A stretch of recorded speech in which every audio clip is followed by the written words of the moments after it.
Alors une petite vidéo pour montrer, pour répondre à des questions en fait, parce qu'il y en a qui me disent que c'est le moteur en fait qui génère le mouvement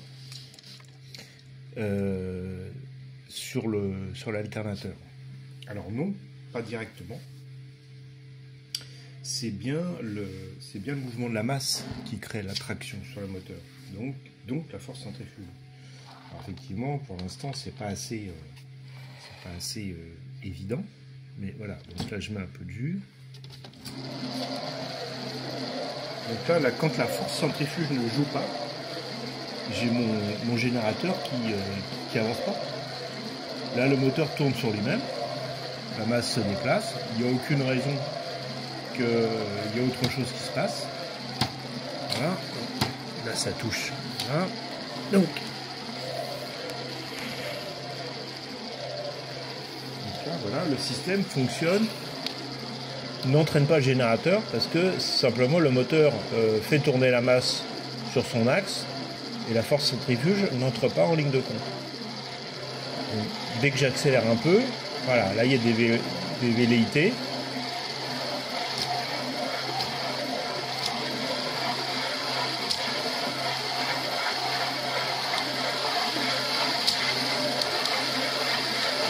Le système est chargé, hein. C'est pour ça qu'il ne démarre pas vite. Voilà. Donc quand la force centrifuge devient suffisamment importante, bien on entraîne le générateur. Il y a un déphasage de 90 degrés à peu près entre le rayon de la masse et le générateur. Donc là, c'est bien la force centrifuge qui fait tourner. Voilà. Et dès que la force centrifuge n'est plus assez importante, voilà, la masse tombe sur elle-même.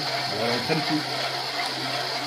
Donc en fait, ce qu'il faut, c'est ça. C'est parvenir à capter la force centrifuge de manière à ce qu'elle soit prédominante pour faire avancer, pour entraîner le générateur. Donc voilà, il faut trouver la solution, c'est pas évident. C'est pas évident parce qu'en fait tout ça est mêlé l'un dans l'autre. Donc la rotation est liée bien sûr à la force centrifuge et la force centrifuge est liée à la rotation. Donc il faut parvenir à trouver un moyen de découpler l'un vis-à-vis de l'autre, comme est parvenu à le faire Skinner, parce que je suis persuadé que c'est ce qu'il est parvenu à faire. Il est parvenu à le faire avec, je pense, des équilibres de masse qui sont très difficiles à trouver, mais il est parvenu à le faire. Donc moi, je vais essayer de faire ça avec cette maquette-là. Il doit y avoir moyen de trouver quelque chose qui fait que la force centrifuge devient prédominante sur la rotation du générateur. Parce qu'en fait, la force centrifuge, elle crée le basculement. C'est ça le problème. Parce qu'elle crée un basculement. Donc quand je tourne pas vite, j'ai pas de basculement. Et dès que la force centrifuge devient importante, le basculement, voilà, arrive. Et c'est le basculement qu'on récupère qui fait tourner le générateur.